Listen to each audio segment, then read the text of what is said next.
भावना तमाम जानकारी देने के लिए। आगे बढ़ते बांग्लादेश से बड़ी खबर। बांग्लादेश की पूर्व पीएम शेख हसीना को फिर बड़ा झटका लगा है। जमीन घोटाले में ढाका कोर्ट ने सजा सुनाई है। हसीना की भांजी ब्रिटिश सांसद अब को सजा सुनाई गई है। हसीना ने पीएम रहते अवैध रूप से प्लॉट हासिल किए, ये कोर्ट की तरफ से कहा गया है। कुल मिलाकर एक और झटका शेख हसीना को। बांग्लादेश की अदालत ने अब 10 प्रधानमंत्री शेख हसीना और उनकी भांजी ब्रिटिश सांसद ट्यूलिप सिद्दीकी को जमीन घोटाला मामले में जेल की सजा सुनाई है। स्थानीय मीडिया की ओर से इस खबर के बारे में जानकारी दी गई है। कोर्ट ने फैसला सुनाते हुए कहा कि हसीना ने प्रधानमंत्री रहते हुए राज्य के अधिकार का दुरुपयोग कर अवैध रूप से प्लॉट हासिल किए। हसीना ने अधिकारियों के साथ मिलकर पूर्वांचल के सेक्टर 27 के डिप्लोमेटिक जोन में 6 प्लॉट अवैध रूप से आवंटित कराए हैं और इसी को लेकर सजा सुनाई गई है।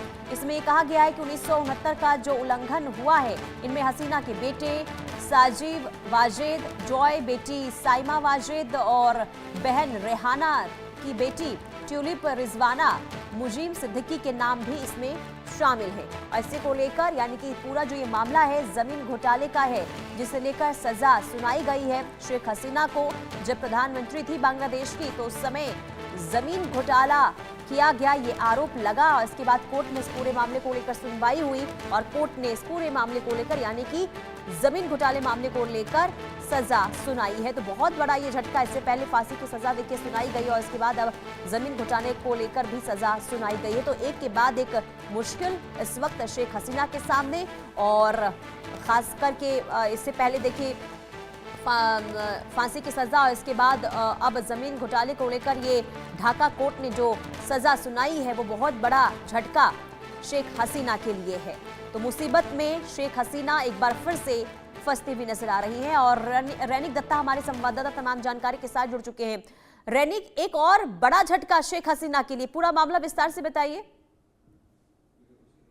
बांग्लादेश में एक और बड़ा झटका शेख हसीना के लिए, क्योंकि कुछ दिन पहले ही शेख हसीना के खिलाफ में डेथ वारंट किया गया था, डेथ सेंटेंस दिया गया था कोर्ट की तरफ से। और अभी शेख हसीना को फिर से एक नया मामले पर दोषी साब्यस्त करते हुए दिखाया गया कि ढाका कोर्ट की तरफ से स्पष्ट कहा गया कि जमीन घोटाले मामले पर ट्यूलिप सिद्दीकी के साथ साथ शेख हसीना वो भी आरोपी है, उनको भी जेल का सजा दिया जा रहा है, ऐसा कोर्ट की तरफ से कहा गया है।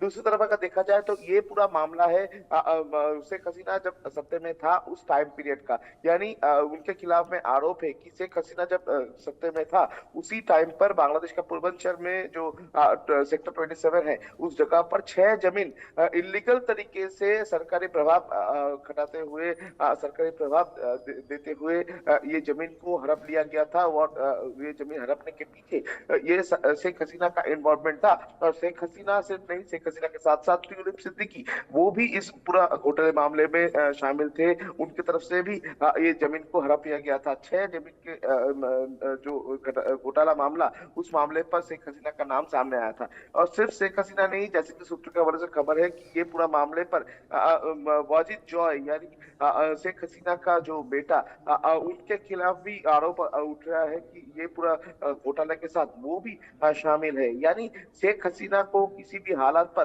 घेरने का कोशिश जो है वो बांग्लादेश में भी देखने को मिल रहा है, क्योंकि कुछ दिन पहले भी दिखा गया था कि आईसीसी की तरफ से शेख हसीना को मौत का सजा सुनाया गया था। उसके बाद फिर से एक बार ढाका कोर्ट की तरफ से भी अभी शेख हसीना को ये मामले पर भी दोषी साब्यस्त किया गया।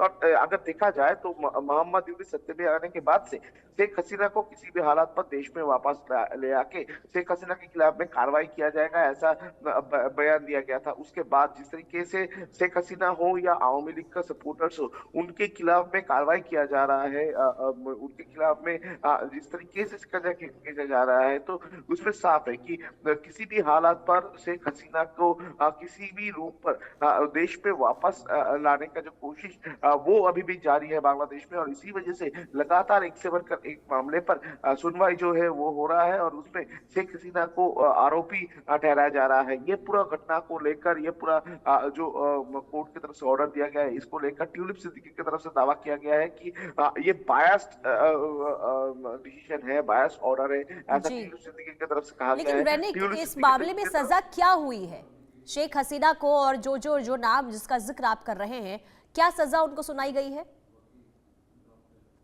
देखिए, ट्यूलिप सिद्दीकी को और शेख हसीना को दोनों को ही जेल का सजा सुनाया गया है। उनको जो ढाका कोर्ट की तरफ से जेल का सजा सुनाया गया है। ट्यूलिप सिद्दीकी को 2 साल का जेल का सजा सुनाया गया है। दूसरी तरफ शेख हसीना को भी जेल का सजा सुनाया गया है और उसके साथ साथ ही शेख हसीना के साथ शेख हसीना ट्यूलिप सिद्दीकी के साथ और भी 3 लोग शामिल थे। उनके उनके खिलाफ में भी सजा जो है वो कोर्ट की तरफ से सुनाया गया है।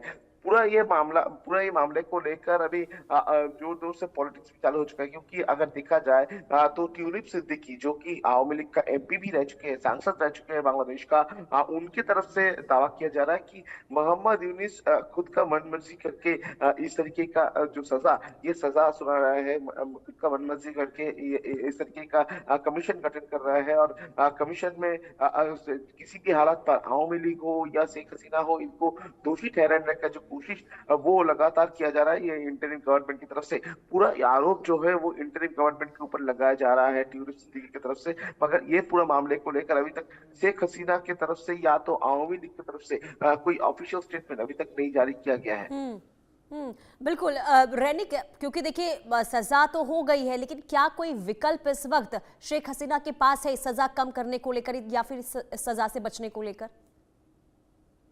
देखिए, शेख हसीना के पास विकल्प है। शेख हसीना के पास इसके पहले भी जब आईसीटी की तरफ से सजा सुनाया गया था, उस टाइम में भी विकल्प था कि वो चैलेंज कर पाए ये ऑर्डर को।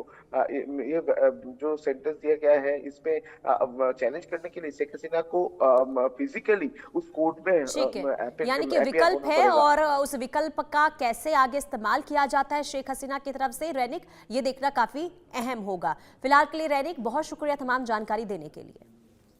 और रुकते हैं यहाँ छोटे से ब्रेक के लिए। ब्रेक के बाद भी खबरों का सिलसिला लगातार जारी है, देखते रहिए इंडिया न्यूज। टूट रही है